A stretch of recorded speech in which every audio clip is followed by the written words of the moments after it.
Mendez. Give you a call, brother man.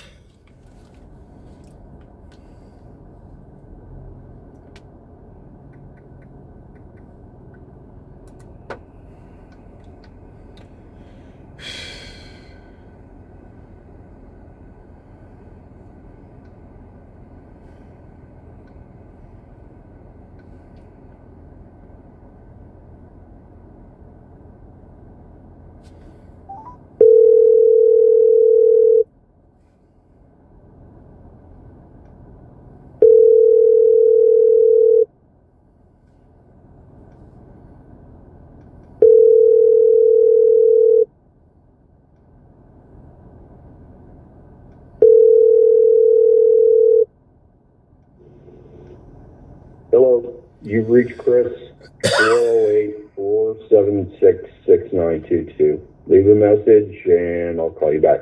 Bye. Hey, Mr. Mendez, this is Doug. I'm en route to your location to look at your dryer. Should be pulling up about 10:35. You can give me a call back, 762-444-2168. See you there.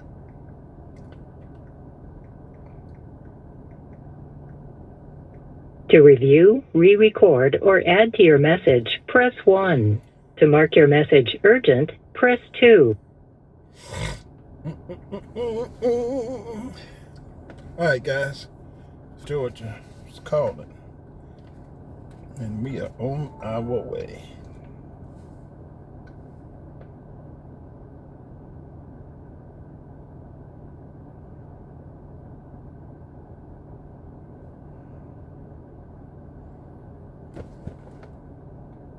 Some people I believe to be your friends. One said, "We are friends. He's not that smirking jackass he plays on Abby's show." What's happening, everybody? Welcome to yesterday's news channel, where we watch CNN so you don't have to. Today we're on Uber Lefty Kara Swisher's podcast. Always calling where people Scott names, Jennings but when walks we call straight them into names, they hostile get territory. upset. And while they eventually discuss Scott's new book he's there to promote, Kara Swisher is hellbent on dedicating a large portion of the interview trying to convince Scott he plays a character on TV, that he's a fraud, and that he's somehow performing for Trump voters. She's deadpan, she's extremely condescending, and she clearly doesn't like it. But Scott never takes the bait because, well, he's a class act. Anyway, let's watch this failed, desperate gotcha attempt. Let's go. One of the things you said to me that struck me is that you compared the panel you're on with Abby on Newsnight on CNN to wrestling, and I found that horrifying in some ways and also accurate at the same time. So talk to me about how you think of yourself as a character right now, I guess, in some ways. Not a character. Well, I have compared it to wrestling somewhat because it's the only show on television that is, in my opinion, a true debating show. It is truly a show built around conflict, the conflict between conservatives and liberals, Democrats and Republicans on the issues of the day. I'm actually somewhat shocked that other cable channels don't try this, because I go around, I talk to a lot of people, I hear two things: I love you and I love the debates, or I don't like you but I love the debates. And everyone tells me the debate format to them is informative and it's entertaining, and I think there's a hunger for it. So I actually think CNN deserves a lot of credit for creating the space for it. I think we're better for it. I think a lot of conservatives who had stopped watching CNN are at least now consuming some of the content via social media, and it's generated by that show. So when you say wrestling is fake, right? Is that fake to you? I mean, one of the things I did is I went and talked to some people I believe to be your friends. One said, "We are friends. He's not that smirking jackass he plays on Abby's show. He's a good guy." And also added that the real Scott is thoughtful and compelling, and some of his critiques of the Democratic Party are fair. But it noted that Trump is antithetical to some of your basic beliefs, and that you are carrying water as a business proposition. I'm sure you've heard that. Oh, I hear all the criticisms, and look, I'm trying to give people an authentic view and a fighting view of how most Republicans and most conservatives are absorbing either the breaking news of the moment or the issue of the moment that we happen to be going over. So I am somewhat of a press secretary for half the country, or sometimes more than half the country on any of these issues. And I'm trying to give you an authentic representation of how all this is being absorbed by non-liberal America. So her entire line of questioning is built on one assumption, that Scott is playing some kind of WWE character on Abby Phillips' panel. And she keeps pressing him to admit it. But notice something. She never once points to anything he actually said. There's no quote, no contradiction, no inconsistency, just a vague accusation that he's performative. And what's her evidence? That Scott smirks. That is the full depth of her argument. Apparently, Democrat robots like her are unable to understand simple human behavior. When someone says something absurd, takes a quote out of context, or builds an entire segment around a mystery source familiar with the matter, normal people typically respond in the same way. A smirk, a raised eyebrow, a look at the camera. That's not performance. That's the universal, are we really doing this? Face. And here's the irony. She's trying to paint Scott as fake, while he's literally, you all know this, the only unscripted person on every single CNN panel he's part of, on a network that rarely, if ever, besides Scott, platforms conservatives. Oh, but if you thought she stopped there, you are very, very wrong. In this next clip, she pushes it even further. She just can't help herself. You got to check this out. Back to it. Right. Is that what I mean to ask? Is that is authentic to you? Almost everyone I talked to said you're not like that off screen. I think I'm the same. A conservative? No, of course, that's not what I'm talking about. Not as pugnacious, not as performative, not, you've perfected. I have a smirk too, Scott, so I'll, you've perfected the smirk for sure. It's an expression, does the drunk agree with the sober kind of thing. Well, I think the show and the format of the show lends itself to conflict. I mean, it lends itself to in the moment fast debates. Most conversations you have in real life, you're not on a clock. It's not adversarial. There isn't a moderator sitting there going, okay, here's the issue, now fight, which is essentially what we do. So I guess I would just say conversations you have off of a television debating show out in the real world are just by their nature constructed differently. So but I'll tell you this, I don't say anything on TV I don't believe in or can't defend. And I do think I have a responsibility to represent to the audience how the vast majority of Republicans or conservatives are viewing something at any given time. That's kind of the point of the show, is to show both sides and let people react to that. Half the people who watch it, or more than half probably, think you're the villain, right? There's always a villain on a show. As you said, you're channeling, you're the press secretary, you're channeling people. Is that a positive thing for you, being seen that way, or I guess a hero among those who are conservative like you?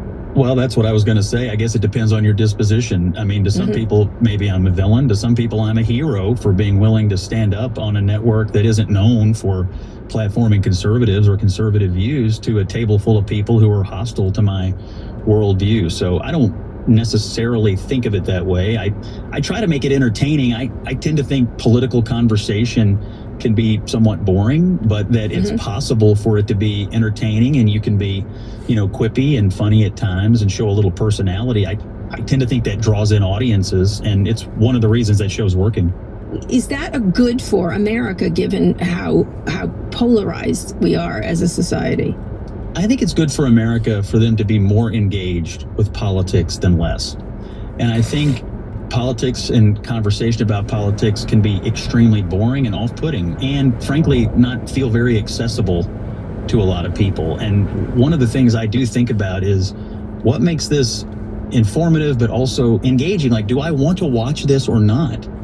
And I do think that's an important question. Can we draw people in? But I don't say things out there that I believe to be false. I don't say things out there, like I would never misrepresent something that I know or that I've heard someone say.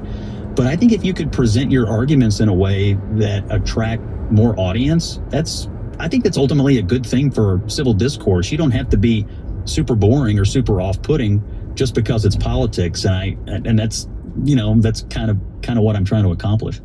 Well, I suppose it's if you think that kind of thing is bad nutrition, like it's a Twinkie versus an actual substantive food, I guess. I mean, if I was going to use a metaphor.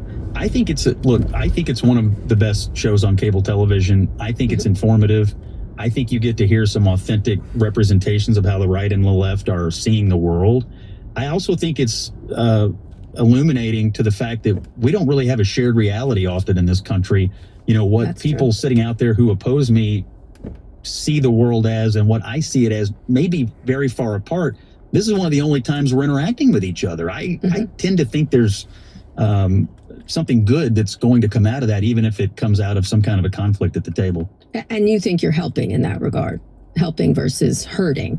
I think having an authentic conservative out there to reflect how we're absorbing the news and the issues of the day is helpful. I really hope the majority of you stuck around for that second clip, because this is so telling. Her bias is so loud, even though she never raises her voice. You heard her say it. Half the audience sees you as a villain. Is that good for America?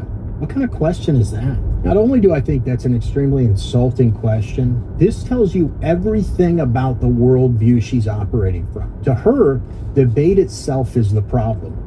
Disagreement is unhealthy. Conflict is dangerous. Platforms that include conservatives are suspect. This is just one of the 857,000 major problems with liberals. Conservatives believe debate clarifies reality. The left treats disagreement like contamination. That's why her big question is, should we even have these panels when America is so divided?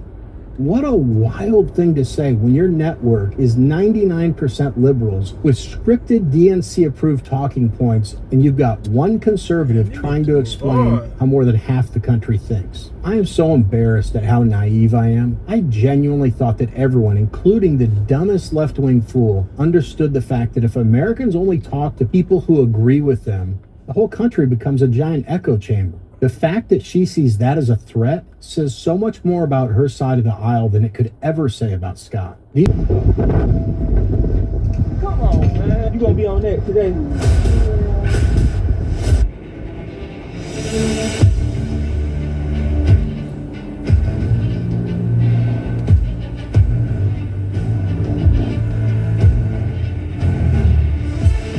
What up, world? It's your boy Ed, aka the Togo, man, and y'all see what's going on. We back with another video, and we up early this morning about to get active.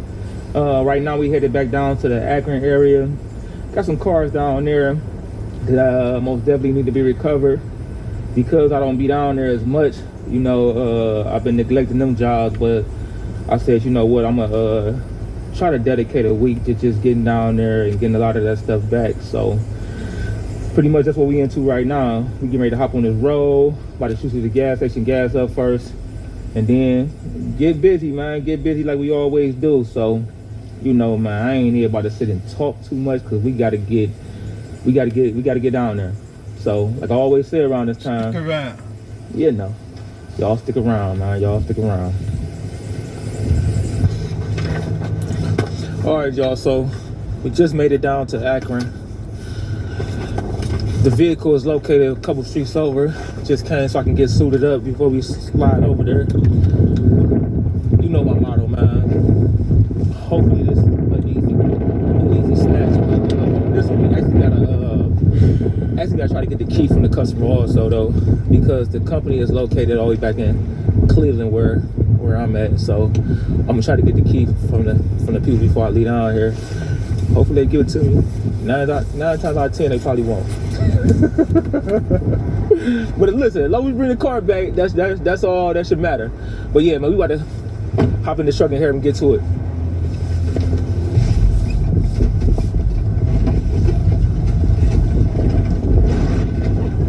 Brick Street. Man, like brick streets, bruh. Like I still can't wrap my head around brick streets for some reason. It just seemed like they took a long time to make. Oh shit, we're getting close to the vehicle.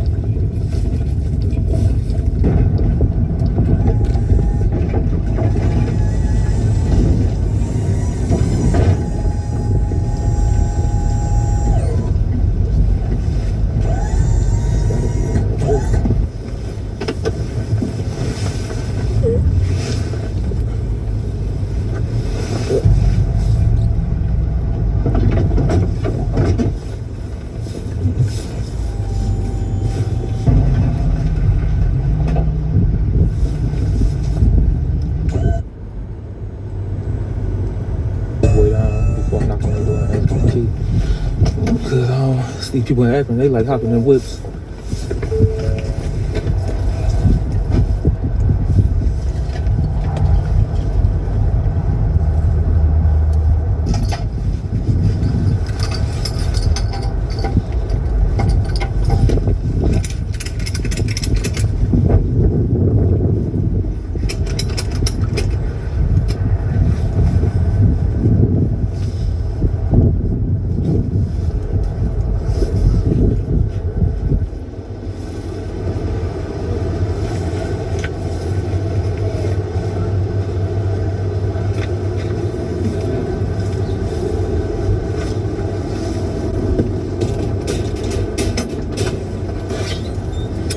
Hey, how you doing?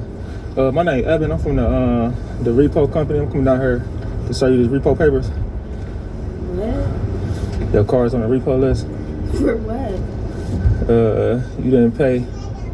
You're almost like a couple months behind. The people at up in Cleveland at the dealership saying they've been trying to reach you, but you haven't responded to none of their calls. So that's why I'm here.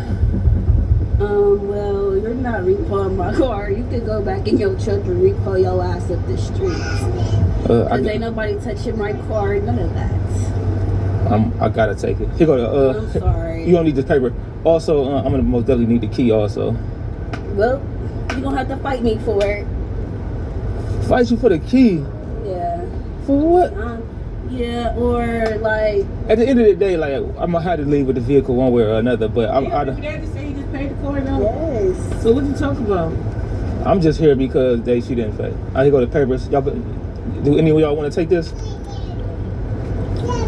Bro, I'm not taking shit, and you're not repoing my car. I'm about to leave regardless. Like I just listen. Only reason I'm trying to give you the paper because if you don't return the key, they're gonna charge you an extra fee, and I'm trying to say you can either having to pay the extra fee because the extra fee is like $500 without the key. Well. You go to the bank and take it. I gotta take it though, so either you're gonna have to pay the extra $500 or every time you try to be nice to people, man.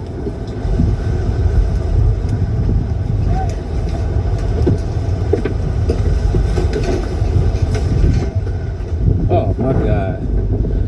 Come on, man. I'm sorry. Oh my God, man. You gonna be on that today? I gotta take it, man. Can somebody come talk some sense to her, please? He's not taking my car. I gotta take it. And I don't want you to get hurt. You're gonna have to get down. I don't want you to get hurt, man. Sorry, I can't. You got, oh my God. This, yeah, what the hell? Y'all can't all go with the car, man. What? Why just can't this be just a guy? Why just can't be a easy? I can't let you take a tow truck, girl. Dang. Listen, check out, right? She can get the car literally right back. Do one of y'all want the paperwork? Because right now y'all don't even know where the car going right now. Without the paperwork. So He just told me I was just on the phone with him. He just showed the paperwork that he paid the car. he lying. He's not lying. He most definitely lying for sure. I promise he lying. Right, that's what you came up with. I'm all the way from Cleveland. Why would I come all the way from Cleveland to come down here to get a car? Shit. Like, who knows? So what's up? Listen, he most definitely lied for sure. He most definitely ain't been paying it. He ain't been paying it, man. I'm keeping it always a buck with you, but he ain't been paying it. I said I wouldn't be here if he was. I promise you, I wouldn't be here. So damn. So listen, check out. How much is gonna be for me to get it out of the tub? Everything right here. Everything right on this paper. You know what I'm saying? Like, it's gonna be in my lot for a couple days. You can come once you pay everything. That email me. You can come down to my lot and. So now you're gonna need some help down, man, because like she gotta go get her kids from daycare, right? I'm saying, but if she called them and set something like up we with all them, black, you should be looking out for us. Listen, this ain't a black and white thing. I do this to everybody. This is my job, man. I'm just here to do a job. That's it. And I don't want to make this day more harder for you, but I guarantee you, if you they seem like some pretty nice people down there. They just want people to communicate with them, and evidently your boyfriend ain't been communicating with them. Too late. Them, and I'm sitting right here with the paper. Take the paper and read it. Let's see what it says. Just say some bullshit. Rip that shit out. Don't rip it up. Don't rip it up. Please don't rip it up. Please don't rip it up.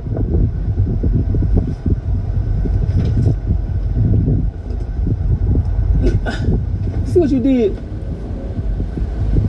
Y'all what you make this? He paid it. I guess so. I was on the phone. He was talking to the people. Hold on. You was right there with who? Where her man paid it. You couldn't have been right there. It was on the phone. How? They don't give him the money, everything. Nah, I think you lying now. I think you lying now, man. No, you're lying. Listen, but check out anyway. If it is a misunderstanding and he paid it, they gonna have to reimburse y'all for y'all time. They gonna have to reimburse y'all for y'all time, flat out. Like, you know what I'm saying? I got to take it. I got to. And can you please help her before she hurt herself? All in the air. Golly. Ready to take it. Just grab. Hell no. It's worse on this end because look, it's two things poking out. So. See, I can't get down so you can't take my car. Oh my God. Oh, I'm gonna put it down just a little bit so you be a little bit close to the ground. Hold on, time out. Man. This is crazy, man. I can't win, man. Let's put it down a little bit. People. Okay. There. Now I got three of y'all. And that's why I hooked the car up, folks, because it is right here. So we wanted to know. It's not getting this car. I got to take it. Okay. Listen, check out. Because if I don't take it, unless you gonna take us with your truck to go pick up the kids. that's impossible. That is impossible. Call the people. That's not my job to call them. That was her boyfriend's job to call them and pay everything. But evidently he ain't. He paid it. No, he didn't pay it. He didn't pay it, y'all. I promise, he didn't pay it. I wouldn't be here, y'all. Why would I drive all your hours completely to come down here to this house to get this? I'm my own boss, though. So what company do you work for? That's I work for my company, Evans Home. And I work directly with the dealership. No, he didn't most definitely give me no money for the show. None of your co-workers with that. Listen, I don't really communicate and have, you know what I'm saying, with people. You feel me? This is what I do. I come get the car. That's what I do. So listen, y'all, can we please just wrap this up, man? And y'all can call them and everything will be good. I promise. All right, well, we got to ride. You can just take them on there. I can't take. Girl, I would get in trouble. I would lose my license and everything. You can't ride after using the car while you towing the car. That's dangerous. Well, that's first thing else. Well, that's in it. Why? Why? Please, can I please just do my job just one time? I got other stuff I got to take care of. Well, listen, if y'all would have been on the phone, contacted him, whoever your boyfriend is, and had him on the phone with them peoples, then y'all would have been good, man. Y'all got to get out, man. Listen, I can't sit here all day with y'all. Y'all got to get out, man. Y'all got to get out. I can't sit here all day. Y'all gonna get out when y'all get to the, you know. Hey, thank you. I appreciate y'all's service, man. You think you're taking the car? What? Come on! Oh my God! No! Why you gotta be so hard, man? Why you gotta be so hard, man? Why can't we just ride with you? You got 3 seats in the back. 1, 2, 3. Well, I can't because I got other stuff I gotta do. I wish I had friends like y'all, man. Cause y'all good friends. Y'all good friends, man. But I got to get the out of here. Damn, her boyfriend lying like it. Oh my God, these. Dang, man. This Akron, I'm tired of y'all shit already. I'm tired of y'all shit, Akron. Y'all sending me through the ringer. Who we gotta get this? Oh, come pull out here and strap this thing down, man. I don't even want to go too far to strap this. Oh, I already got it strapped down. See? So they got me busy combobulated. Oh, man, oh, man. I gotta put the lights on for sure. Put the chains on. This is what I got to deal with in Akron.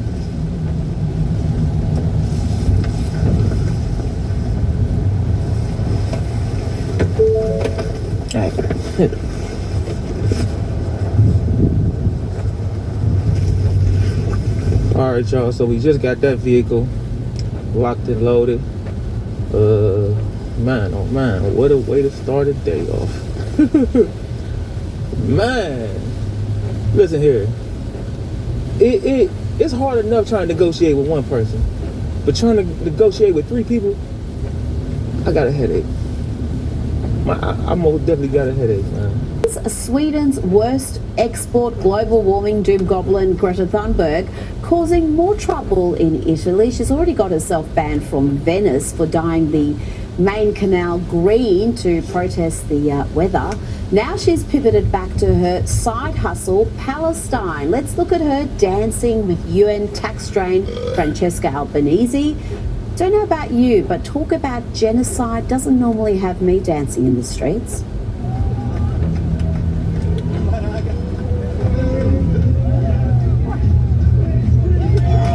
Genocide in Palestine is still ongoing. I repeat, the genocide in Palestine is still ongoing. What a pack of weirdos. Now, we already have the seditious 6, the Democrats who told members of the military to disobey so-called illegal orders, though they couldn't name any. Now we can say that we have a seditious 10, because the View co-hosts have jumped on board the treason train. Here they are suggesting orders given to members of the military may be illegal, and they're calling on US servicemen and women to perhaps break the chain of command. Okay, enough is enough. Well, I know this is why those Democratic vets put out that video last week that people said, why would they need to say what's already obvious, that, you know, military personnel, they don't need to, they can refuse to act on an illegal order. And people were like, yeah, but there's nothing like that. Well, this is a situation where there were clearly in the cameras 2 men on like parts of the explosion, and then they're killed. So the likelihood of this is, it's not a war. We're not at war with Venezuela, but it's murder. It's flat out murder, and anyone that acted on those orders could be held on war crimes. Am I? Yeah. War crimes for killing narcotics traffickers, bringing drugs into America that will kill thousands? Really? Now, watch as Ana Navarro claims that the Trump administration isn't targeting these narco boats because of its war on deadly drugs. What's her theory? Donald Trump is trying to convince Americans that this is about fighting drugs, and this is because Maduro released crazy people, opened up the jails and the insane asylums and sent people here. That second part is flat out lies. There is no evidence of that. On the drug aspect, very little of the drugs that go through Venezuela actually come to the United States. Yeah, great analysis there, Anna. And for the last time, your opinions and weird fever dreams are not facts. Time to check in on trans activist Lily Tino, defending his behaviour in a woman's bathroom where he took photos of women in what should have been a private, female-only area.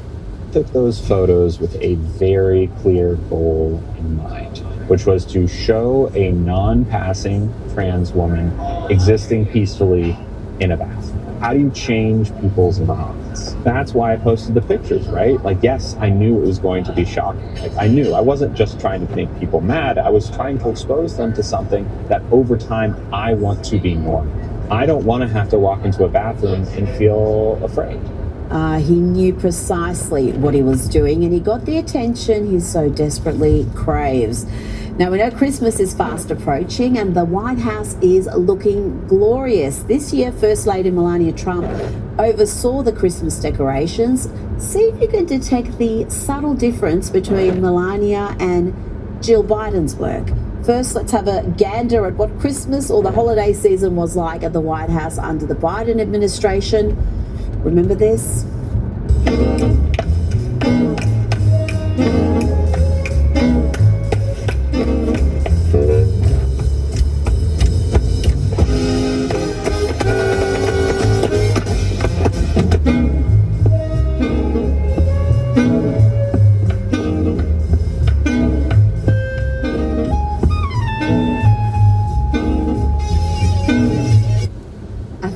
We've had enough of that weirdness. We've had our quota for weird today. Let's have a look at this year's White House Christmas decorations under the guidance of Melania Trump.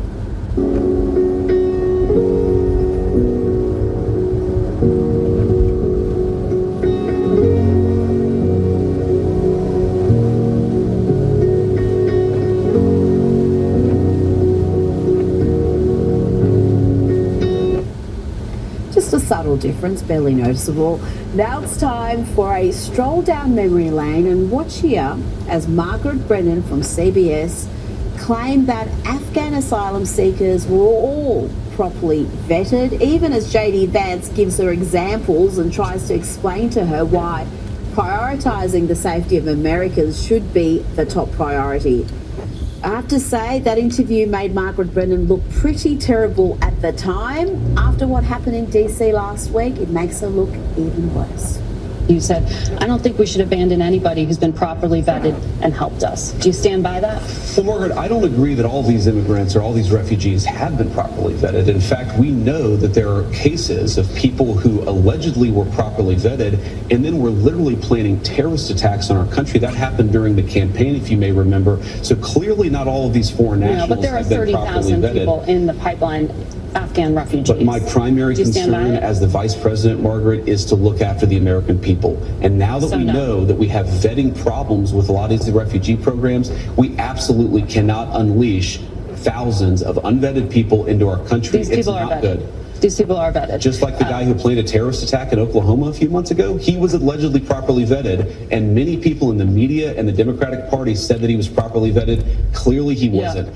I don't want my children to share a neighborhood with people who are not properly vetted, and because I don't want it for my kids, I'm not going to force any other American citizens' kids to do that either. No, and that was a very particular case. It wasn't clear if he was radicalized when he got here or while he was living here. I don't really care, Margaret. I don't want that person in my country. The inept governor of Minnesota, the man Kamala Harris selected to be her running mate in her failed presidential campaign, is under renewed pressure due to the extraordinary amount of fraud and criminality in his state. Even NBC was asking Tim Walz the tough questions. Dozens of people of East African descent have been charged, convicted, and sentenced for stealing more than $1 billion in taxpayer money from government programs during COVID. As you know, Governor, that is more than Minnesota spends each year to run its Department of Corrections. So I want to give you a chance to respond to this. Do you take responsibility for failing to stop this fraud in your state? Well, certainly I take responsibility for putting people in jail. Governors don't get to just talk theoretically. We have to solve problems. Say what now? Did he just say I take responsibility for putting these people in jail? He did no such thing. It was federal prosecutions that put them in jail. But watch as that lie takes hold in the media. And of course, it's repeated by the reliably daft ladies of The View. Tim Walz said, I put these people in jail. Yeah. Wasn't like we sat around and didn't do anything. And the horrific part is, why is he painting all Somali Americans with this paintbrush? Far from putting them in jail or even properly investigating fraudulent behaviour, this is what Tim Walz did according to hundreds of state workers at the Minnesota Department of Human Services, who released a statement that began with this: Tim Walz is 100% responsible for massive fraud in Minnesota. We let Tim Walz know of fraud early on, hoping for a partnership in stopping fraud, but no, we got the opposite response. Tim Walz systematically retaliated against whistleblowers using monitoring, threats, repression, and did his best to discredit fraud reports. Let's bring in Sky News contributor Kosha Gator. Kosha, what has been happening in Minnesota and what is Tim Walz's culpability here? Fraud galore. There's fraud everywhere, but Minnesota has just become the poster child for it. As you cited over there, about $1 billion in taxpayer money has been defrauded. That's more than their annual revenue that they take in tax revenue. A lot of it is from the slush money that was going around because of COVID funding. There's lots of fraud that happened around that, Medicaid, housing, all of those things. The one that's getting extra heat is this organization that is a Somali organization. So while fraud is bad when it's of any stripe, it just adds extra salt on the wound when it's happening from a foreign associated entity or recent immigrants that are perpetuating that fraud. That just cuts deeper, which is why that's part of the story, on top of the other fraud. And his culpability, I mean, look, he's kind of got this Elmer Fudd persona, and everybody laughs at him, and he doesn't come across as strong at all. Certainly that's part of it, because it's leadership. I will say in his defense, the root cause of all of this is structural. When you have a giant welfare state in the country, and then you pour into that the spigot of immigration and people who don't really care about the common good and they're sort of here for a cash grab, you're going to wind up in these situations. But he is a poster child of somebody who's a weak leader, and $1 billion of fraud is a very, very bad story, and it's getting bad to worse. And you add to that mix all that COVID money that was just dispersed very loosely, and the hundreds of millions that have been defrauded here, $1 billion, is just astonishing. Now, Trump has released a rather extraordinary statement via Truth Social, and there is so much here. We're just going to unpack a small part of it. There's a lot of red meat for the base here, Kosha. This is precisely why he won in a landslide. It's stuff that the media hates, the political class hates, but it's what his base wants to hear. Let me read you a few sections. He wrote, a migrant earning $30,000 with a green card will get roughly $50,000 in yearly benefits for their family. The real migrant population is much higher. This refugee burden is the leading cause of social dysfunction in America, something that did not exist after World War II. Failed schools, high crime, urban decay, overcrowded hospitals, housing shortages, and large deficits. Kosha, there's more in that statement we're going to look at, but what are your thoughts on what I've just read about the economic and social burden that some forms of migration cause the host country? I mean, it boils down to those two things. The economics, big picture, is you're just pouring competition into the labor market. Hence, it depresses wages because there's more and more people competing for limited numbers of jobs. That's why you have things like the average or the median entry-level home price used to be 3 times the median income a generation ago, and now it's 7 or 11 times, depending on the city. So it's just more and more difficult for people to survive and earn a comfortable middle-class living based on that. Then you've got the fraud and all of these types of examples that he's citing and others, and that comes back to the welfare state, as we discussed. Post-World War II, as he said in that tweet, there wasn't a giant welfare state, or in the earlier years of immigration waves from Europe and so on in the U.S. history. So 30% of immigrants from Europe went back because they couldn't make it. Yeah. Now you're just inviting the world, and then you can collect these kinds of price tags of food stamps and housing and this and that and defrauding the system. Welfare, I think, is what would problem. Be offensive to many Americans, many of them who have never collected welfare. They just put money in, they work, they pay taxes, and then they see their neighborhoods changing, not for the better, and this welfare. Have mass immigration with mass welfare. Those two together is a recipe for disaster. And then the social piece of it, which you touched on as well, is part of it too, that not all cultures are interchangeable, not all cultures are compatible. It's been very difficult to say that out in the open in recent times, but it's becoming more and more obvious to people, and that's why the public opinion and public sentiment on immigration in general, not just legal, but also legal, skilled, unskilled, all of it, is really rapidly changing, but it might be too late. Well, let's have a look at more of this Trump statement, focusing on Minnesota.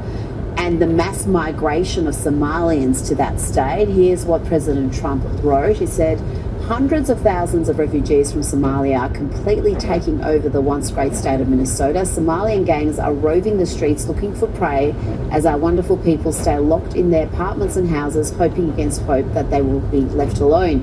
The seriously retarded governor of Minnesota, Tim Walz, does nothing, either through fear, incompetence, or both, while the worst congresswoman in our country, Ilhan Omar, always wrapped in her swaddling hijab, and who probably came into the USA illegally in that you are not allowed to marry your brother, does nothing but hatefully complain about our country, its constitution, and how badly she is treated when her place of origin is a decadent, backward and crime-ridden nation, which is essentially not even a country for lack of government, military, police, schools. Even as we have progressed technologically, immigration policy has eroded those gains and living conditions for many.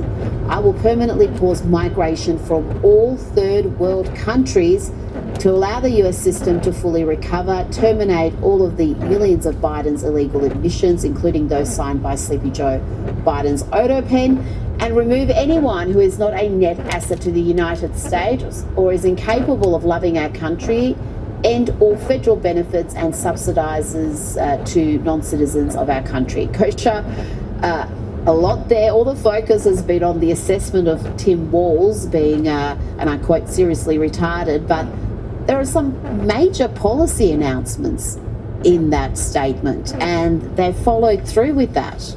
Huge, and he sent that out on Thanksgiving Eve. So it was this barn burner. Happy Thanksgiving. We're enjoying the weekend.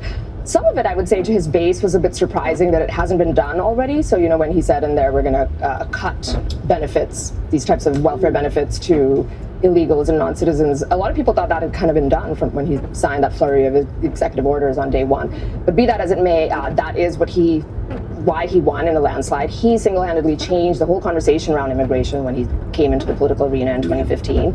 It is not being implemented fast enough. Maybe inherently it cannot be implemented fast enough because the wave of immigration is always 10 steps ahead of any policy, catch-up policy that you do on the back end, unless you go bold and really do something that would be considered radical, which is what he had in there, things like a moratorium for a generation. Maybe why is it a given that every country has to take immigrants? Maybe GDP goes down. Maybe some of those metrics are not as important as other metrics. So that's the kind of stuff he's talking about in terms of cutting off funding for anybody who's not a citizen, taking welfare benefits, taxing remittances when they're sending that money back to their own country. That's sort of like a flavor of the tariff thing that he's doing. And also, I think the last thing is, if you are found criminally liable for something, should immigration status be on the table? So not just that you go to jail or you have a fine, but visas being revoked. Denaturalization is something that's a big one. So if you've been naturalized. One of America's greatest traditions, the lighting of the National Christmas Tree on the Ellipse. And on Friday, President Trump will attend the FIFA World Cup final draw at the Kennedy Center. You all will be seeing and hearing from the president every day this week. So you have me today, and then he will take on the rest of the week himself. Next, I would like to address the horrific tragedy that took place in our nation's capital that last week. A foreign terrorist that the Biden administration failed to properly vet ambushed 2 members of the West Virginia National Guard who were honorably serving here to keep the residents and visitors of Washington, D.C. safe.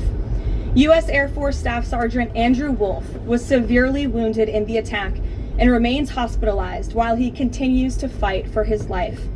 Tragically, U.S. Army Specialist Sarah Beckstrom died of her wounds. She was just 20 years old. President Trump and the entire White House are praying for Andrew's full recovery at the request of his parents and their personal phone call with the president over the weekend.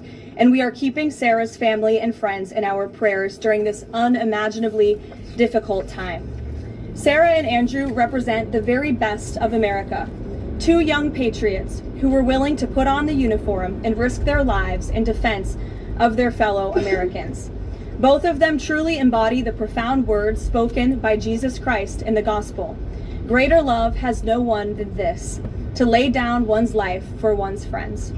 Sarah and Andrew are heroes, and we will never forget their sacrifice. That means ensuring the monster responsible for this atrocity is prosecuted to the fullest extent of the law and faces the most severe punishment possible. It also means reckoning with why this atrocity was allowed to happen in the first place, so that it may never occur again. Here are the facts. The terrorist who gunned down American soldiers blocks away from the White House in an ambush was an Afghan national who was flown into our country by Joe Biden's administration in September 2021 in the chaotic wake of their botched withdrawal from Afghanistan, one of the most embarrassing moments in the history of our great country. Joe Biden's historic failure in Afghanistan continues to haunt this country and our men and women in uniform. Not only did this surrender lead to a suicide bombing that killed 13 American heroes in Kabul, but now National Guard troops were shot on U.S. soil by the same kind of enemy. We continue to live with the deadly consequences of Joe Biden's horrific leadership. Nearly 100,000 Afghans were recklessly released into the United States with little to no vetting. There was no regard for the disorder and violence that this would unleash on American communities and American culture. Reportedly, thousands of these strangers and unknown individuals were flagged to the Biden administration for national security, public safety, and fraud concerns. But the terrifying truth is that the Afghanistan debacle is just a small part of Democrats' complete and total betrayal of the American people during the Biden years. The tragedy that we just witnessed the day before Thanksgiving is a reminder that untold thousands of terrorists, gang members, and criminals were invited into our country and remain here to this very day. The border is now secure, thanks to President Trump, but the threat in our interior remains real and urgent. These public safety threats are already inside our land, and President Trump was elected on a promise to find and remove them, and he has already taken significant steps and made significant progress towards fulfilling this promise. But there is more work to be done because President Trump believes that he has a sacred obligation to reverse the calamity of mass, unchecked migration into our country. As a result, the Trump administration is now actively re-examining all of the Afghans imported into the country by Joe Biden. Any individual who threatens our national security or our citizenry will be subject to removal. President Trump has already permanently paused migration of foreign nationals from third world countries that pose a very high risk to the United States. For too long, past American presidents supported self-destructive immigration policies that allowed foreigners who outright hate our country and have no interest in assimilating into our culture. They've allowed these individuals to flood peaceful American communities. This disastrous approach has drained our welfare program, driven up the cost of housing, suppressed wages, and jeopardized the safety of law-abiding American citizens.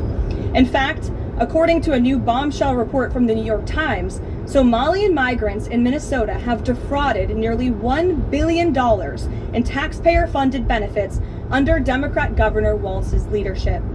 President Trump is putting an end to this dangerous America Last approach. His position is rooted in common sense. In the wake of last week's atrocity, it is more important than ever to finish carrying out the president's mass deportation operation. America cannot allow millions upon millions of unvetted illegal aliens to be rewarded with amnesty after they broke our nation's laws to come here. They must go back to their home countries. It is also essential to immediately address the massive fraud and corruption that has been going on for decades in other aspects of our immigration system, most notably when it comes to asylum claims. Millions of people who have come here under false pretenses are told blatant lies now enjoy temporary legal status. President Trump is ending this scam as well. And I would point out that the Democrats have tried to block this administration from doing so at every turn with lawsuit after lawsuit. The hard truth is that even when it comes to our legal immigration system, past presidents have failed to ensure that all prospective citizens love America, will add value and contribute to our communities, and will assimilate into our culture. Leaders have a duty to defend and advance the interests of their own people, not foreign nationals. Leaders also have a duty to preserve the integrity and character of our nation's national identity. That is why President Trump is more committed than ever to fully restoring American sovereignty by keeping our borders secure, removing all illegal alien invaders, and rebuilding a legal immigration system that makes sense and benefits our country. President Trump has no higher responsibility than to defend our homeland and our people, and he will never waver in doing so. With that, I will open it up to questions, and we'll lead today with Isabel Brown, who is in our new media seat. I'm an entrepreneur and investor, and this is how I became a Trump supporter. I was recording a video just before this, and I stopped midway, and I thought to myself, since I started making YouTube videos, I haven't once told my audience who I am, why I see the world the way that I do, and how I became who I am today. I realized I want to be more than just a talking head on YouTube. I want to be somebody who my audience knows, understands, and has a deep connection with. I think by knowing my story, understanding my thought process, and knowing how I form my opinions, it'll enhance the experience for my now almost 190,000 subscribers. I'm gonna give you guys my entrepreneurial backstory and my personal backstory because each plays a pivotal and significant role in shaping who I became. So I've always been a very entrepreneurial kid, somebody who enjoyed hard work. From mowing lawns to shoveling driveways to selling candy at school, I enjoyed working hard and making money. When I was 14 years old, I pursued my first ever serious endeavor, which was making Call of Duty video game commentaries on YouTube. I was very passionate about this, spending 14 hours a day producing videos. I got my channel to around 10,000 subscribers, and I was making a few $100s per month playing video games as a 14-year-old. I was getting sent video games several weeks early, which was the biggest bragging rights I could possibly have as a 14-year-old boy. But more importantly, this whole adventure showed me for the first time and at a very young age the rewards that one could get from working hard and being passionate about something. At about 15 years old, I transitioned into becoming a rapper. Now, I did this for the rest of high school, and I took a lot of the lessons I learned from doing video game commentary about how to build a brand online and implement it into this musical endeavor. I was very successful. I had several music videos that had hundreds of thousands of views. I made several albums and mixtapes. I made sweatshirts. I did shows. And it was the first time that I really pursued entrepreneurship in a more industrious way. I was connecting with major artists. By the end of high school, I was engaging in some pretty serious level music business discussions. So this whole journey reaffirmed what I learned on my first endeavor, that if I work hard, I'm committed, and I'm passionate, I will be successful. And this instilled a level of confidence in me that has not left since. Music didn't end up working out. So right after high school, I got a job selling knives for Cutco. And this was the start of my transition into more serious business. My grandfather bought me a suit. He said I could not go into people's houses looking like a slob. And I will never forget the first time I put on the suit, put on a tie, looked at myself in the mirror and thought, wow, I look serious. I look professional. I really like this. And in that summer, I ended up becoming one of the highest selling sales reps for the Central Illinois area. And it was the first time that I developed an actual serious, tangible business skill that I could identify, which was sales. After that, I went to an event at the University of Illinois where in an auditorium were people from all different majors, marketing, engineering, computer science, business. The goal of this event was to pitch startup ideas, and students from various skill sets could partner and team up together. I pitched an idea for an app called Keep Up that allowed freshmen and international students to navigate this brand new university environment easily. I partnered with a brilliant Chinese computer science student who pushed me to achieve new heights I didn't even know I had within myself. Every meeting I would show up thinking I was prepared in my suit, and he would say, okay, yeah, this is fine, but what about this thing? Did you think about this? And I would say, oh no, I didn't. And I would come back to the following meeting and I would say, I thought about the thing you mentioned, look. And he would say, okay, that's fine, but did you think about this? And I would be like, oh no, I didn't. Then the next meeting I would say, hey, I thought about that thing, I worked that out. And he would say, okay, well, what about this? And that process of consistently pushing me to be better, to think deeper, was instrumental in my later growth. My partner's best friend was a guy who was about 25 at the time, and he owned a business on the University of Illinois campus, and him and I got very close through this process. We ended up starting a marketing agency called Market U. I was the director of sales, and I was thrilled to use my sales knowledge to be able to go out and get us business. One of the ways that I did this was going to local Chamber of Commerce events. Now I'm 19 at the time, wet behind the ears, and here I am at a Chamber of Commerce event filled with 40, 50, 60-year-old people. And my job is to go out and get new business. And this is where I learned one of the lessons that contributes significantly to why I became a conservative. I realized navigating a room full of 60-year-old white people that they didn't care that I was black. It was never a barrier. I provided a high quality service that could improve these people's business, and they wanted what I was selling. I never got funny looks. I never got funny treatment. All I did get was $10,000, $20,000 checks from these people. They loved to be around me. They introduced me to their friends. They invited me to events. They treated me with respect and dignity because I was valuable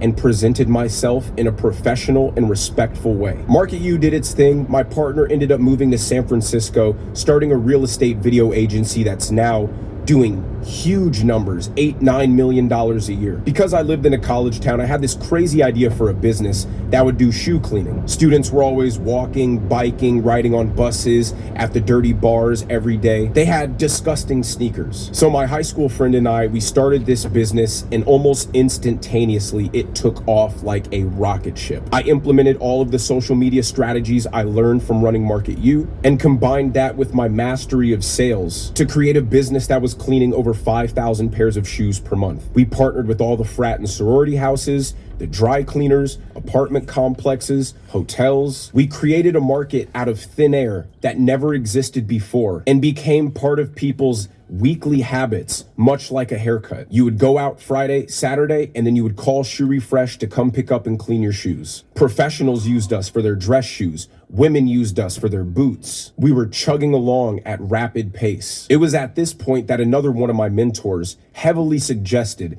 that I start to get invested in real estate. I always thought real estate was a slow, old man's game. I was more interested in the fast-paced environment of entrepreneurship. But thankfully, he convinced me. I tried my first flip at the age of 21, and I was hooked ever since. As Shoe Refresh kept making money, I was getting more and more experienced in real estate investing, meeting amazing connections through that. And then COVID hit. COVID sent all the students away from the University of Illinois. They wouldn't be returning after spring break, and that was a huge hit to my business. So my partner and I, we decided to pivot into wholesaling luxury sneakers. See, we established connections in Los Angeles of people who could supply us with all of these exclusive shoes. And we sold some of these shoes out of our shoe cleaning business, but it wasn't something we ever did at scale. So what we decided to do was become middlemen between these suppliers who could get us as many shoes as we needed in these shoe stores across the Midwest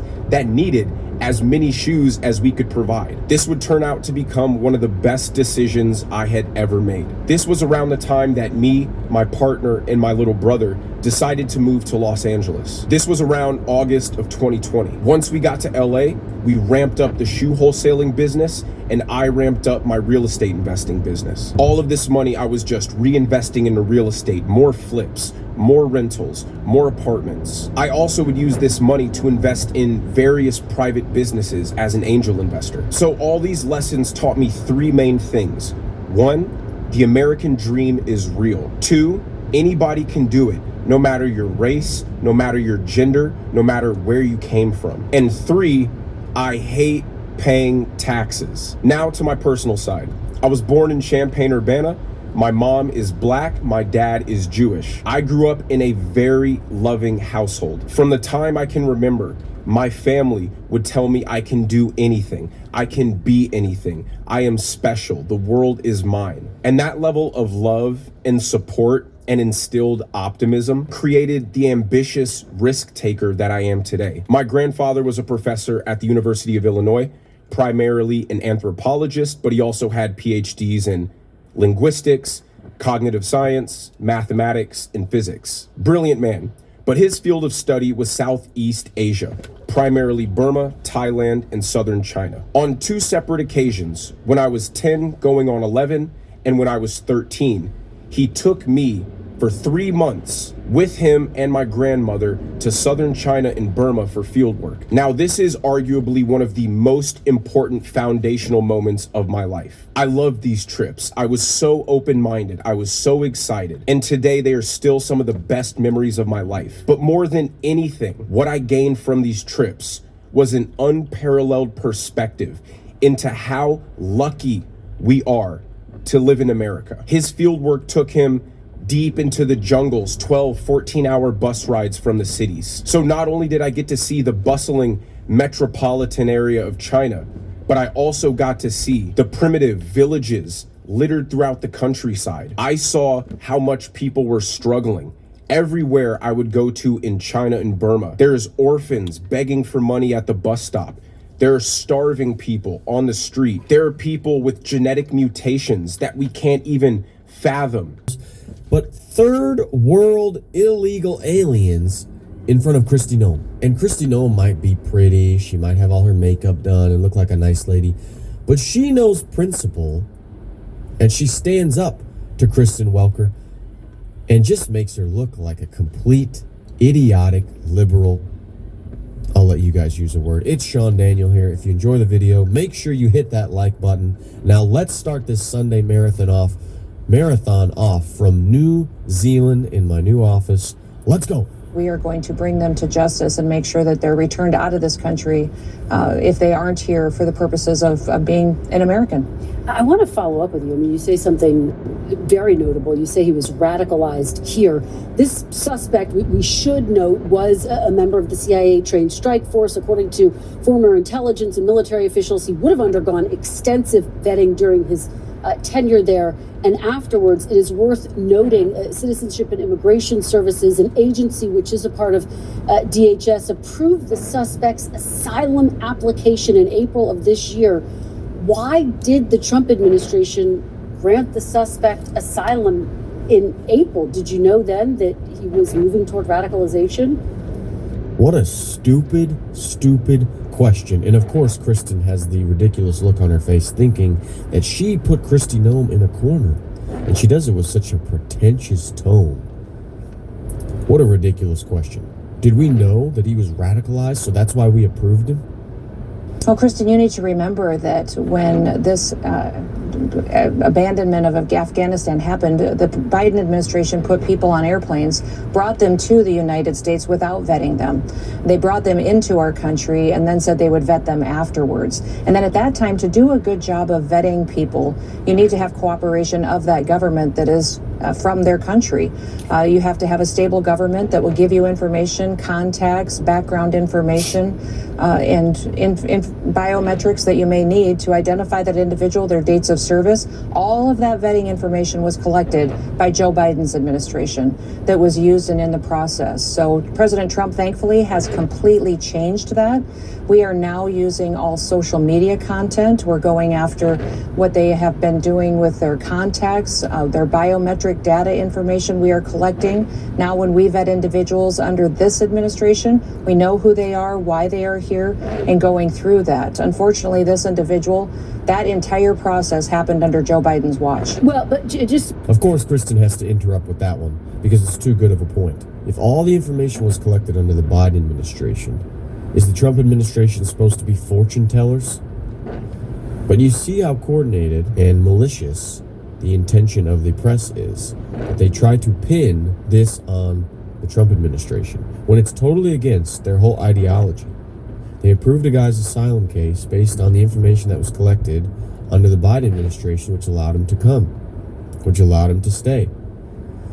And now they go off that information. It makes sense. And you can see why the Trump administration is getting so strict with not only just receiving information from the country where these people came from, which also can be limited information, but you see why they're going after investigating who is the person, who are they on social media, how do they talk about the United States, are they radicalized? Because we don't owe anybody the right to be here. The citizens, yes, but if you're coming to try to get an asylum case, technically the United States can look into anything about you to see if you are qualified to come into the country.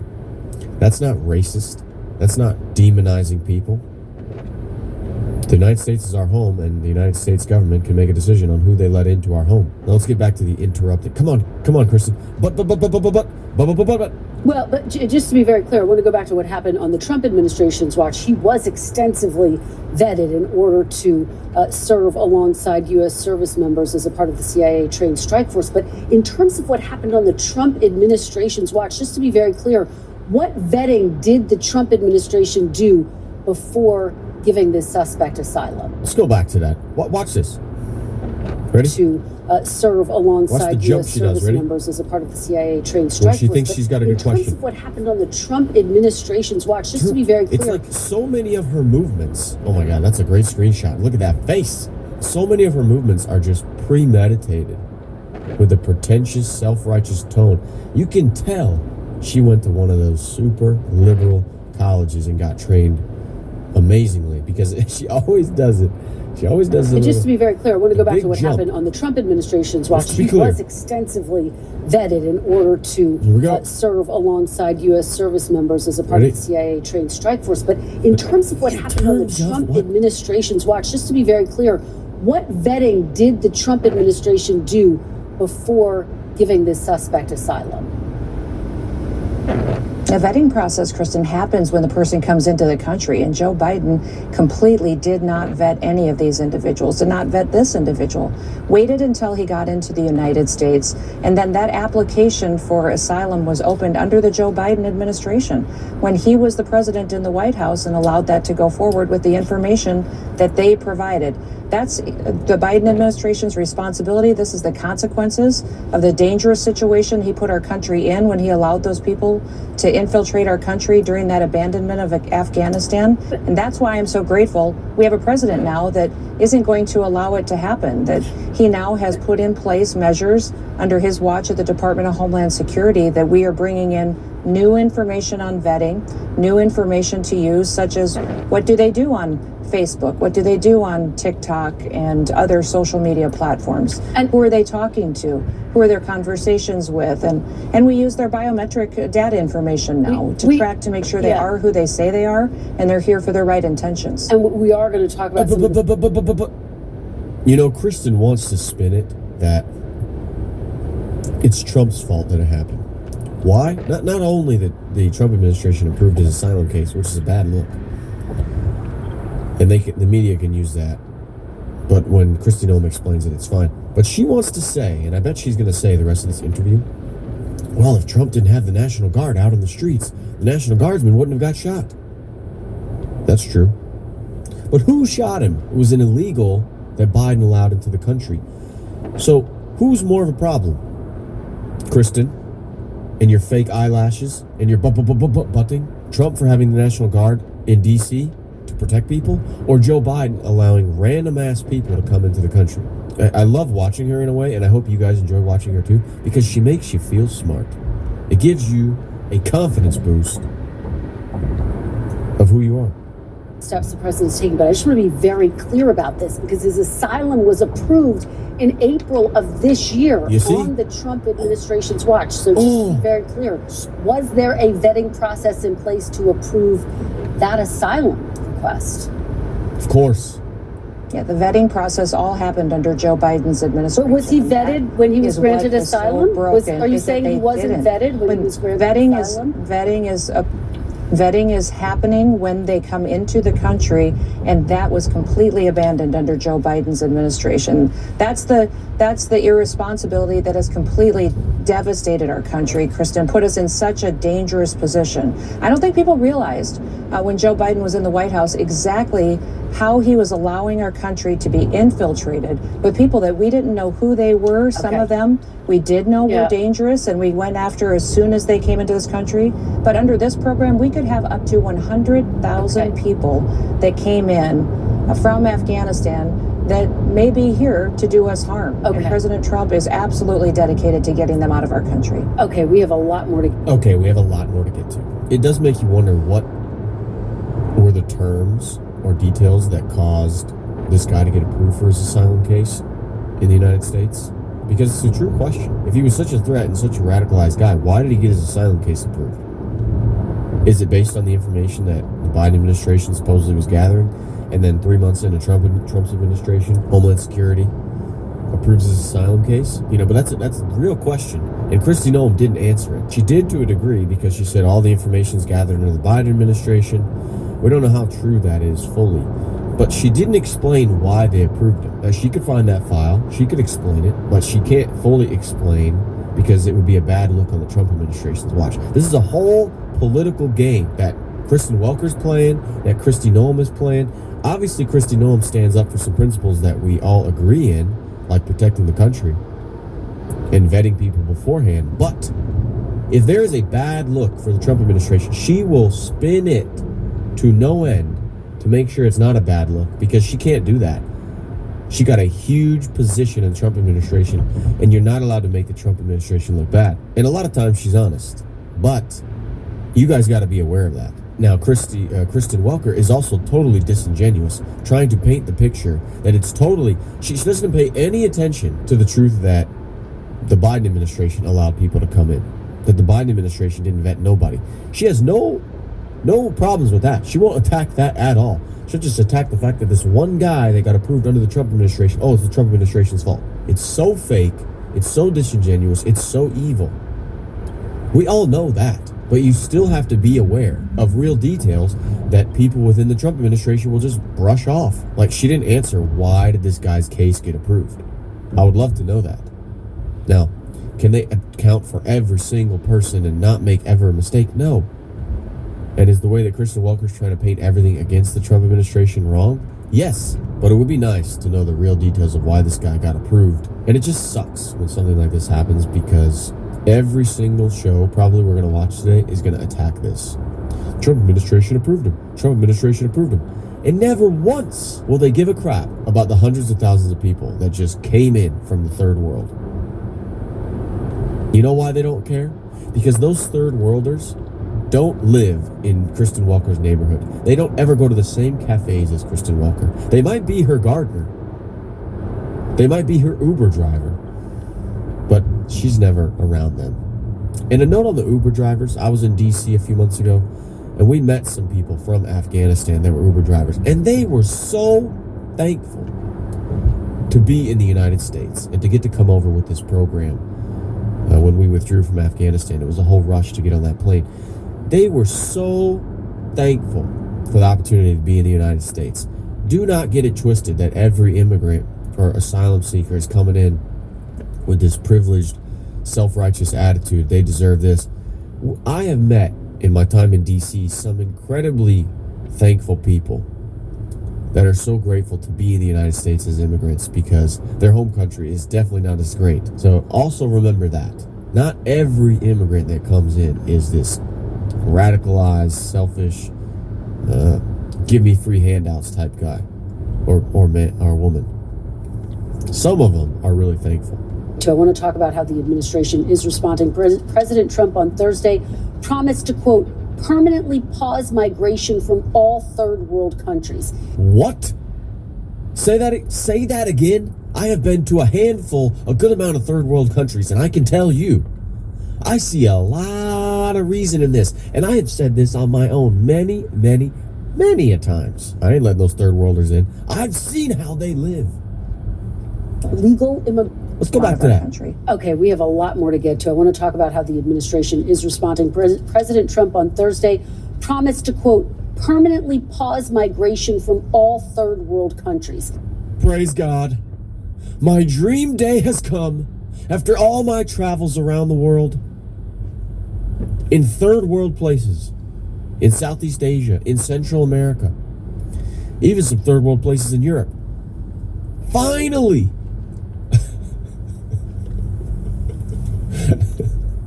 Thank you.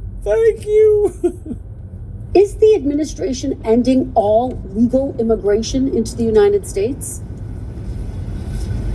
The president is absolutely determined to stop all processes at this point in time from third world countries until we can have a thorough opportunity to go through these individuals, know that they're here for the right intentions, and that they even should be in our country to begin with.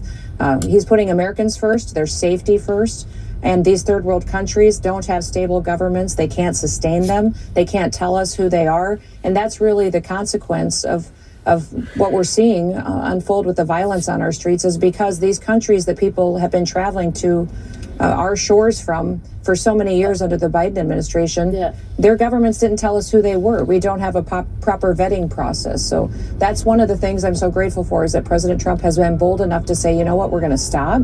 We're not going to allow this to continue until we have a process in place that ensures that it actually has integrity for people that will protect us and keep us safe. Well, the Director of Citizenship and Immigration Services posted Friday that the agency, quote, has halted all asylum decisions until we can ensure that every alien is vetted and screened to the maximum degree possible. For people fleeing violence and persecution who were hoping for protection here in the United States, one of the hallmarks of this country, is the United States now closed to them? Damn right it is.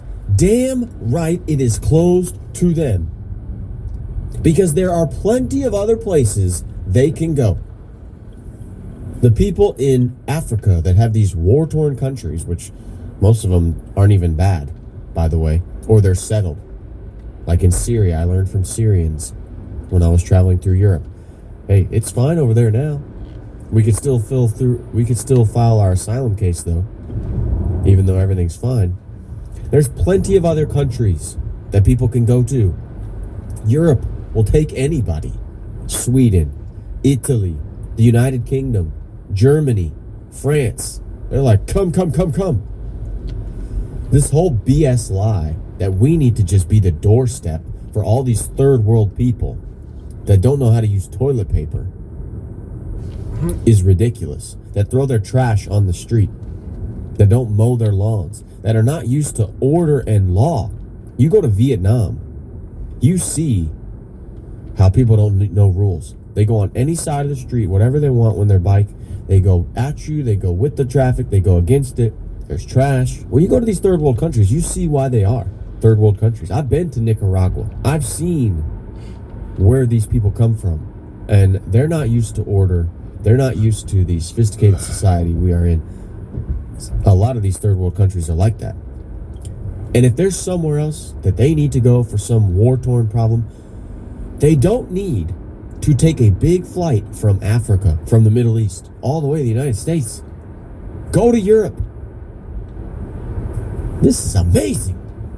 They will be properly vetted. They will have new standards put in place, applied to them to ensure that they're here for that purpose. When will these truly deserves that program, deserves that opportunity. And under the last administration, that just wasn't happening. We had all kinds of people come in and use those programs for nefarious purposes, and it's going to stop. Okay, when will the asylum process start again? Well, it'll start when we know that we have dealt with the backlog that we have, Kristen. One of the things that nobody's talked about yet is that Joe Biden left us with a backlog of 1.5 million asylum cases. They allowed so many people to abuse that program that they didn't even process the paperwork. So people who maybe, as you would say, could have credibly claimed this, they weren't even getting processed for years and years because they were allowing it to be abused in such a way. So that backlog needs to be cleared up. The individuals who are here in this country on that program need to be vetted under our standards that we're implementing under President Trump to ensure that they even should be in our country. And if they're not, removed immediately. Will you deport people with pending asylum claims, Madam Secretary?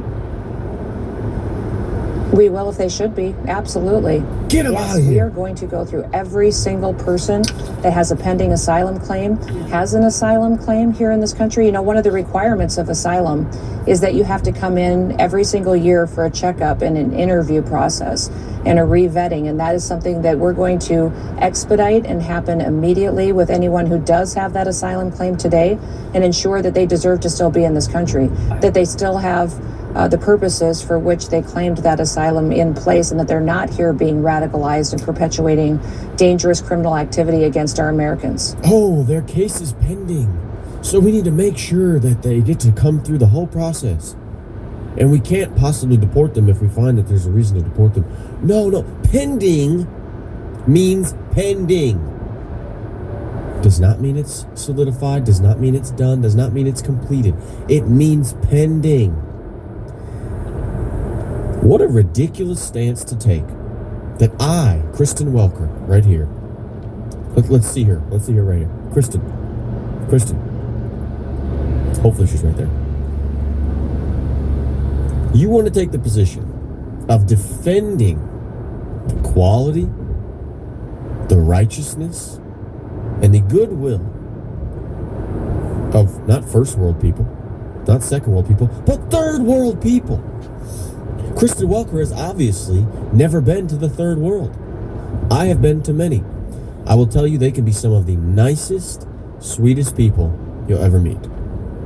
People that don't have a lot, people that have the least, I've found, in the 31 countries I've been to. The people that have the least are the most willing to give. The people that have more are way more tight on holding on to what they have. And you can find some incredibly sweet, nice, loving, and surprising people in these third world countries. You can also find just people that would not fit in with the American way of life. And that's kind of what this third world ban or pause is all about. The dangers that comes in. We don't know who they are. Their government system doesn't have enough information in place about them, and nor do they possibly share that information with us. So it makes sense. But for Kristen Welker and these media people to take the side of these third worlders, it's an odd position to take.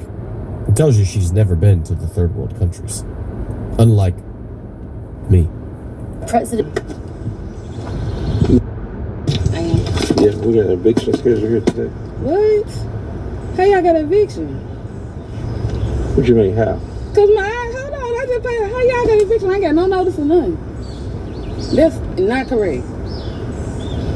I only didn't pay my rent this month, and I got a paperwork that they supposed to be fixing my stuff, or Section 8 supposed to be letting me move. I do have that paperwork. This the only month I ain't paid it, cause they supposed to be fixing stuff by the 26th. Who's supposed to be fixing? I have that paperwork. They had to the 22nd to fix my stuff while I was gonna move, cause I got mold over here. Okay, so Section 8 is paying. Yeah, Section 8 paying my rent. And so what happened for you to get behind? I'm not behind. What they saying I owe? Because I don't owe nothing but this month. So okay, but what I'm saying is what you ended up in court for some reason. 4 months ago. Okay, you went to But court. I've been paying it. I've been paying it. I no lie, I have been paying this. So I got want to get the paper because I got the paper. They got to the 26th. Let me explain this to you. Now, the only thing the only thing I can do is an eviction. I can't mediate the case. I can't. So you saying I have to get out like right now? Yeah, we're about to do it now. What? Are you kidding me? Yeah. There's nothing I can do. I have this that's issued from the court. What? I'm gonna give you a copy of it. It is crazy. I just had it fake. That is crazy. And you can read it. So what y'all gonna do? Kick my door in or come in anyway? Yeah, that's why the locksmith is here. If you want to hear, if you don't open the door, we're gonna come in. And that's what it is. It's called forcible entry and detain the FPD. Can y'all give me a second? Cause my kids in here. Oh my God! Like I was not warned of nothing. I was no warning. No warning. So you hadn't talked. I done paid. When the last time you talked? I paid my rent last month. I have not talked to them since then. You didn't talk to him? No, I just had inspection on the 25th of last month, and they had to the 22nd of this month to fix my stuff, or I was gonna move. Like they are doing this on purpose because it's mold in the house. It's mold in here, and Section 8 was for them to fix this. Like I really want to call the police, like, cause this is absurd. Like yeah, well you can call the police, but it's a civil matter, and the police they deal with criminal law. Oh my God, this is they don't absurd. deal with civil. Like room for to put my stuff. I cannot put. You don't have anybody you can call? That's what I'm saying. Like, can you give me a second? Cause this is crazy. Like. Okay. Then what I normally do, I come in, I take pictures of everything in the house. After I get done with the pictures, then I bring the crew in. And he's gonna go ahead and start working on a lock to change the locks out. That's crazy. I need to call my caseworker because, like, So you called the management company? Then, like, I'm gonna call the owner, the actual owner, because this is this lady at this front desk. This is this lady at this front desk. Why are you so trying to think this? This is the only month I ain't paid my rent. The only month. Yeah, this is absurd. This is absurd, like, literally. Because, baby, what? This the only one. I was not warned of nothing. You gotta get somehow warned. This is, and they should put my stuff out right now. Right now. Like, what? How many people in the house? My son in there. Yeah, call your man. Hold on, because this is absurd. What is his number?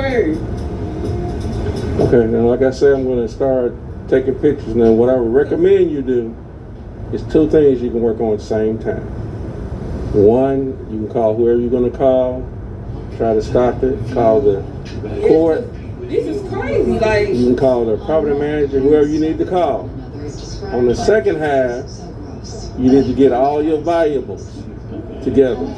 Your cell phone, your charger, your keys. Look, they just sent me a notification today.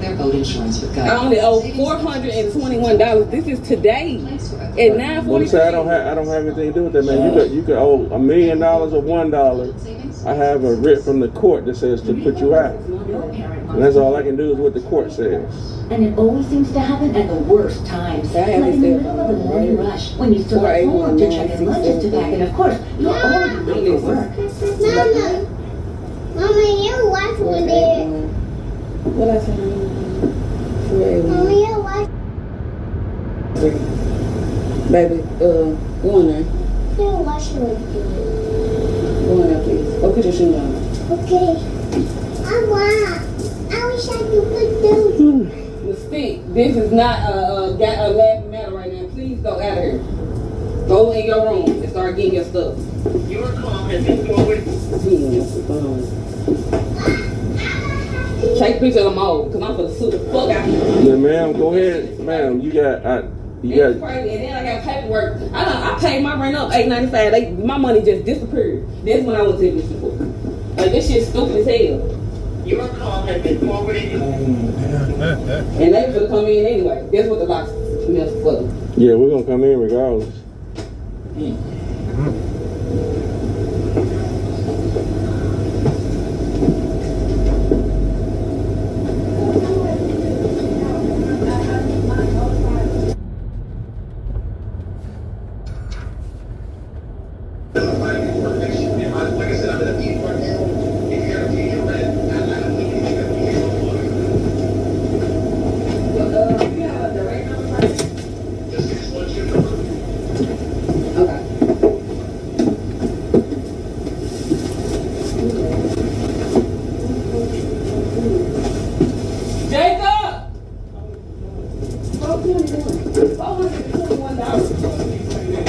Jacob. I don't know. This lady wanted me out here. She did not like it. What? Bro, like, I ain't even got 10 days. I don't even have 10 days. Like, this lady is, woo. She done did. Because I don't even have 10 days. What? I want all my stuff in her. They don't put, my shit is valuable. Like, that is crazy. You know I just want to pay my rent last month. You was in the house with me. Then why did they give me because I ain't paid it this month?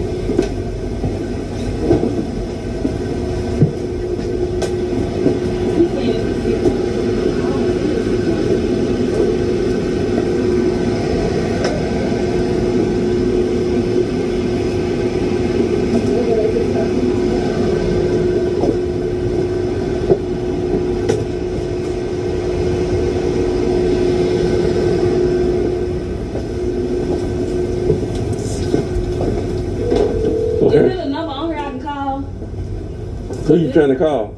I'm trying to call anybody that I can talk to because I'm not getting a hold of nobody to try to stop this. I was not given 10 days or nothing.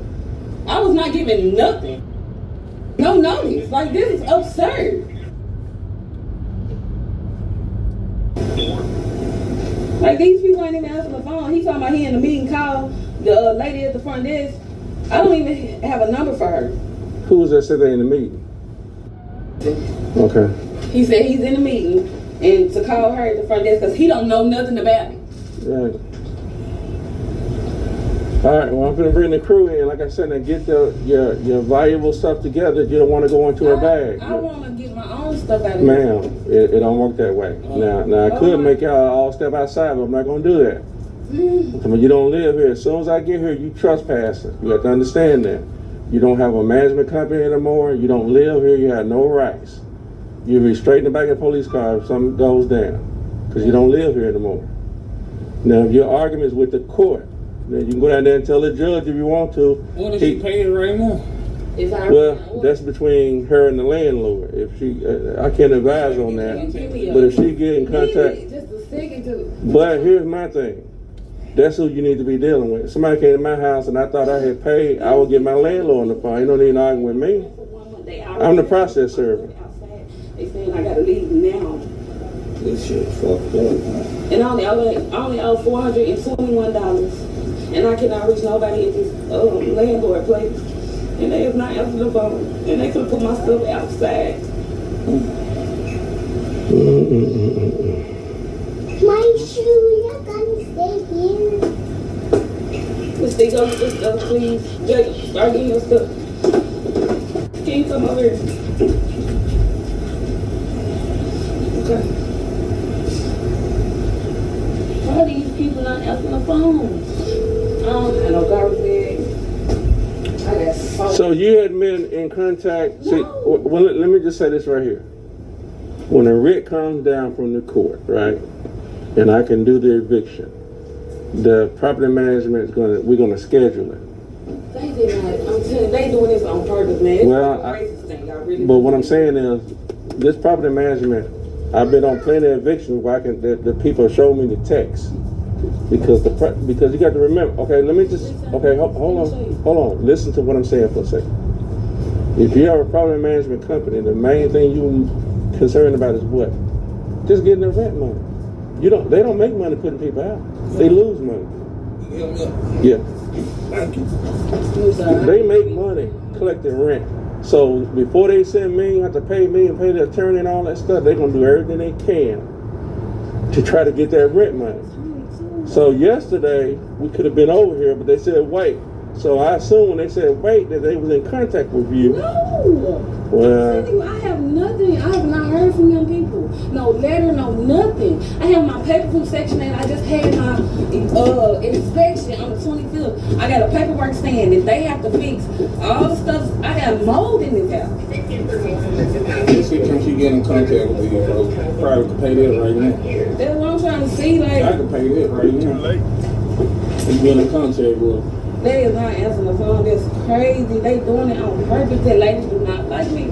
She already said she been trying. I've been in this house 7 years. but I'm just gonna say this from my conversation. If this was paid yesterday, I wouldn't be here today. Well, what I'm saying is, you got to think about that now. You got to think about.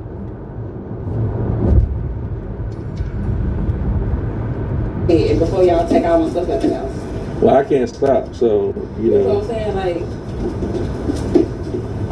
Oh, yeah, go ahead. Hey, let's go.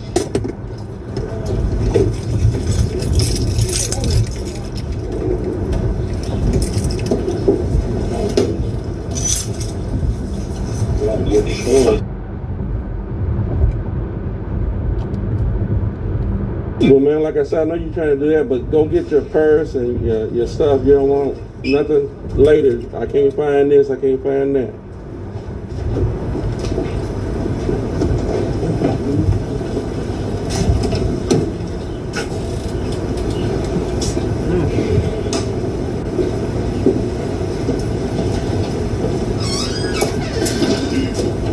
You didn't bring that money today, huh? No. Wouldn't get to it.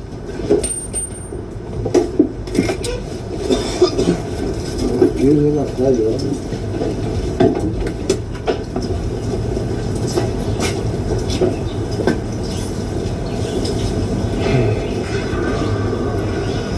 Hey, we're just gonna put it like right there in the grass, right at the base of the, yeah, you know what to do.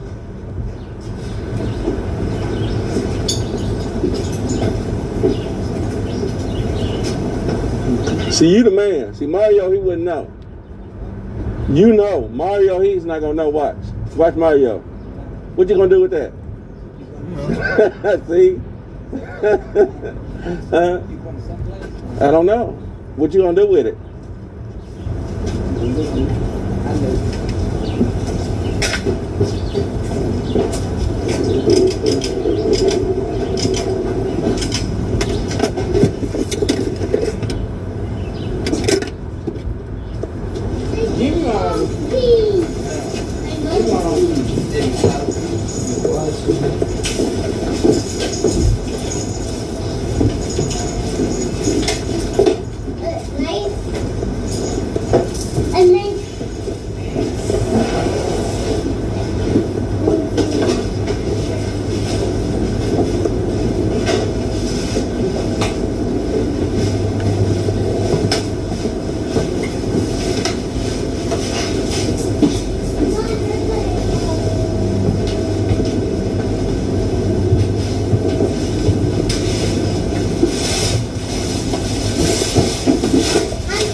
Boss man, you want to take these cell phones?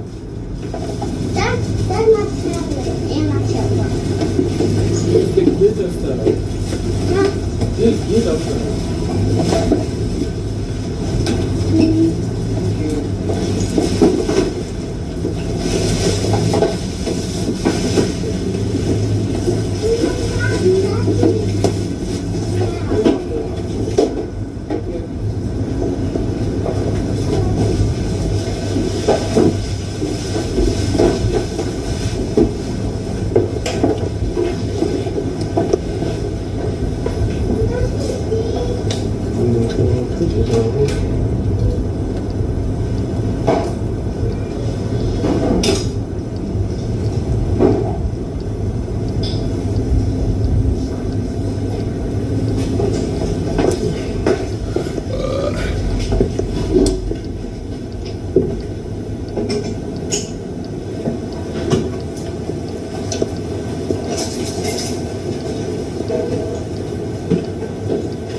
I haven't heard anything back from her. I texted her. I haven't heard anything back. She is purposely not answering the phone. I'm telling you, that lady don't like me. I don't know if it's because of how I look or what. I don't know. Now, as far as I know, she's all business. I mean, so I don't think it's anything personal. I'm telling you, yes, it is. You know when it's personal. I'm telling you, this lady, she didn't give me no notice. You think all my stuff is in this house? I ain't no way I would have not paid $421. I would have got that from somebody. Right. So stuff, but come on, man. I got 6 kids. Only 2 of them here. But I got kids, man. Ain't no way I would have let this happen. Ain't no way. She wrong. She is wrong for that.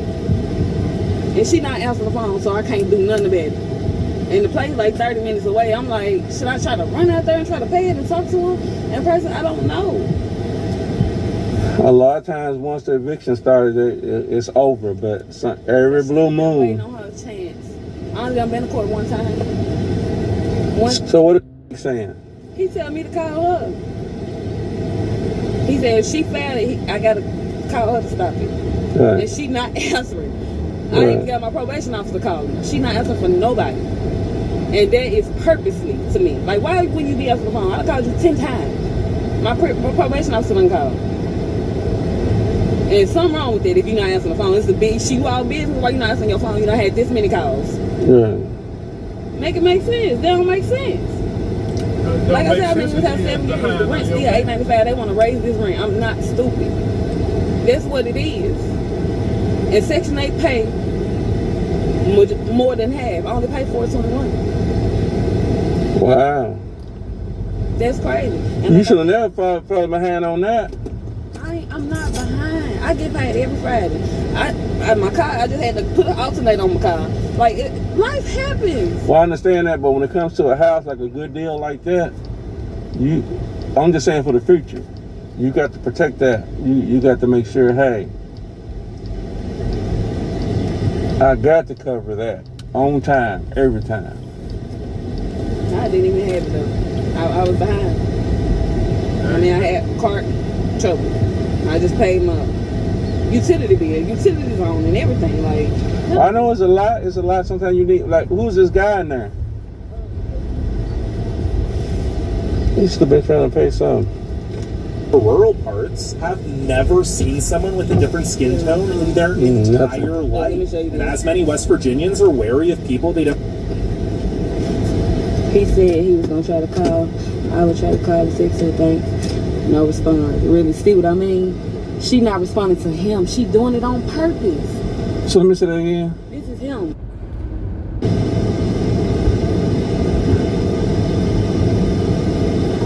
Okay. Yeah, there's nothing I can do. I mean, no response. And then even he told me to, can you ask whoever? Like, she not responding. That is crazy. But you a businesswoman. Right. You not, how many calls she not had? It's crazy. I can't even make it up no more.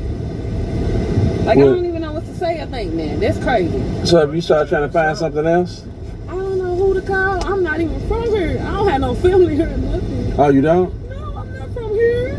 I'm from Jackson, Tennessee. My mama stay an hour and 30 minutes from me. And I call her, she can't, ain't nothing she can do. Her car won't even make it up here. Where do you work? I work.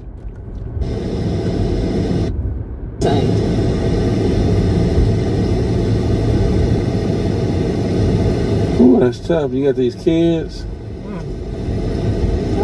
They even heard. Jacob, go over there with your brother. This is my refrigerator, my stove, all this, everything in this house is mine except for the toilet. They ain't even made it that far yet. Right. That's crazy. That's what I'm saying. I could have probably ran out there since she not answering the phone and tried to pay it. Well, here's the problem with that. If she's not answering the phone, then that probably just means she's not gonna accept it anyway. So. But I still need to pay it so she can write me something so I can move. I'm on Section 8. Let me pay this. I don't owe y'all nothing. Give me my paper so I can go find me another house. Right. Don't do me like that and have me just out here just homeless like that. Because I'm going to be homeless for however long now anyway. But Well, what I would do then, listen, because I didn't know that, but listening to that, then I would probably just wait and be nice.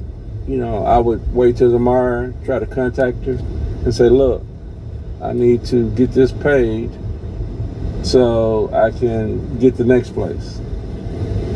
That's what I would do. And that's going to be hard too because eviction, I'm going to reckon that.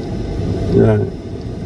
Jammed up. I ain't never want to do this. You jammed up, babe. But she not answering the phone. I called the lady. 1, 2, 3, 4, 5, 6, 7, 8, 9, 10. Yeah, sometimes they do that. Different properties, I do evictions. I called her 12 times. Out of 12, you got 12, and not even including how many times other people done called. So what kind of relationship have y'all had? You said you've been here 7 years. Yes. So my first time receiving a notice for eviction was 2021. I was in jail for 2 months. So I did miss 2 months, but when I get out, I paid it. I ain't have to go to court or nothing. It's like, I paid it. But somebody had contacted me. It was like a case officer or something from the court, and she helped me. Like, she gave me the money, and I paid. They gave me a check, and I paid it. That stopped it. That's in 2021. So this year in March, my rent went up with Section 8. Oh. What's those two things? What next thing?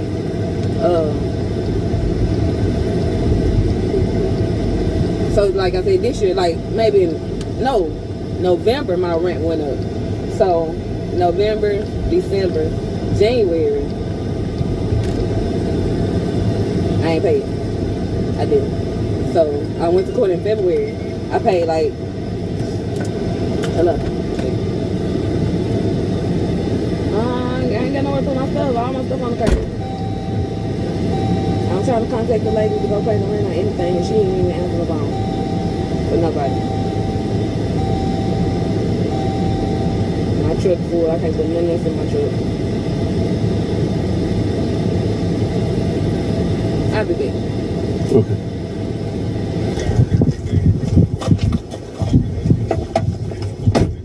Well, I think he was in the protected custody stuff. You ain't want them ram? Yeah. Right.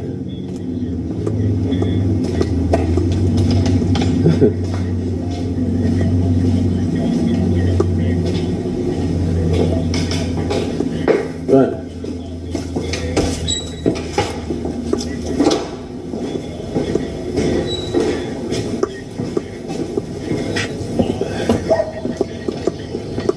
What?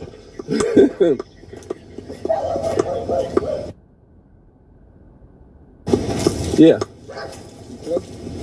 Huh? Oh, there's two. Yeah.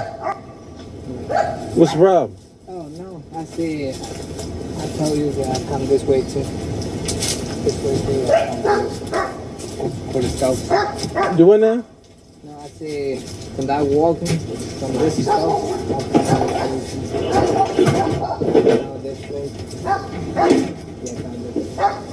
Mario. You mean you asking me, can you walk this way? Yeah. Yeah.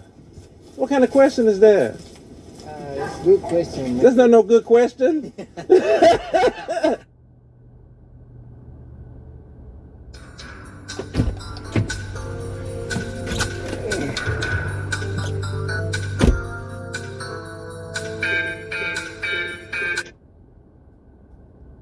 Yeah, they was. Yeah. Yeah, we're almost done there. Okay, you still there? Oh, yeah, I'm back.